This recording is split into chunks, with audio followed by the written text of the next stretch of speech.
specific, maybe a CISO that specifically deals with AI, you have a few data scientists, maybe some architects that are handling day-to-day things with AI. Their only focus is AI, and it kind of allows them to, not be kind of, looking in other directions, not distracted by anything else, but actually able to focus on AI. Another part I see is the classic side, where we have network engineers and app developers that are handling pieces of that AI journey. So it becomes a little bit more siloed, where the network team is only caring about, okay, how is AI in my environment communicating with applications? And the actual data scientists or maybe the app developers are only caring, how quickly can I use AI to build data? How can I get my data back faster? And they're not actually thinking about security. To be honest with you guys, if any of you guys here in the room have a built-out environment yet for AI? Do you have a business driver? No? You do. That's awesome. That's pretty great. That's not exactly a common thing I'm seeing right now. I was actually just speaking with a colleague of mine earlier this week, where he was talking to the CISO from a major pharmaceutical company, and their thought was, our strategy is going to be, we're going to block AI. Just going to block it. We don't need to deal with it. It's the easiest way to do it right now. And we only have one internal chatbot that uses AI. It's only internal facing. We don't have to deal with it, right? It's okay if it gets prompt injections. Not a big problem because it's only internal. That's a little concerning, right? Even if it's internal, it doesn't always mean that it's protected.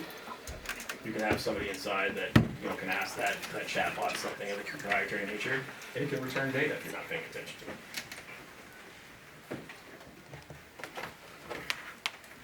So why is this important? Well, as you guys know, AI apps are everywhere, and they're skyrocketing. We're talking internally right now with another customer at Google.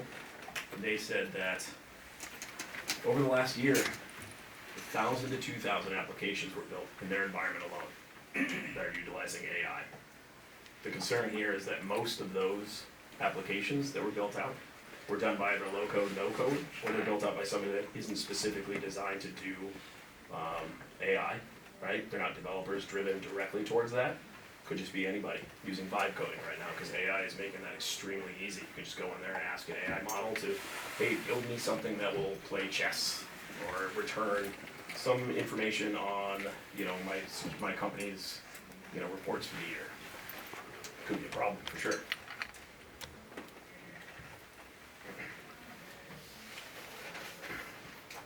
So as the use of AI is increasing and becoming more prevalent, the attack surface is growing at an alarming rate. The question becomes, are enterprises ready for this? Do we have the correct business stage gates in place? Right? We're seeing here that the market projection as of 2027, AI agents are going to grow.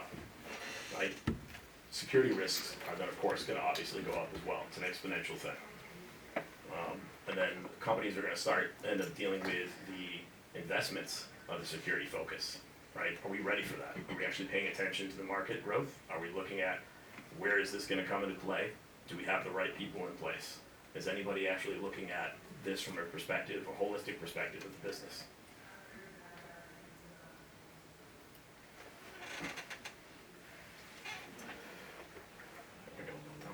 So the reason this becomes very important is most of you are dealing with at least two of these in your enterprises at the moment. Probably all three, right? Where you're going to have some section of your user base is probably using ChatGPT, Gemini, Cloud, any other application outside of business constraints. Well, I assume you're probably seeing that in your environment.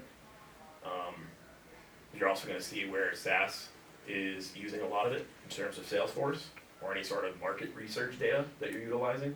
Possibly even your HR teams might be utilizing it for something, right? You might have an HR chatbot that's in there where somebody wants to know the vacation for the year. They are interested in, hey, when a review is going to come out? When do I have to start, looking at my benefits for the year? Are there the right controls around that bot that has access to your PII data that won't respond with something? I was actually talking with another colleague of mine recently where they built up a chatbot in this company to do just that. It's an HR chatbot to respond and kind of just give people a little bit of information so they're not getting a boatload of tickets, right, to the HR teams. seems harmless enough, but there were no stage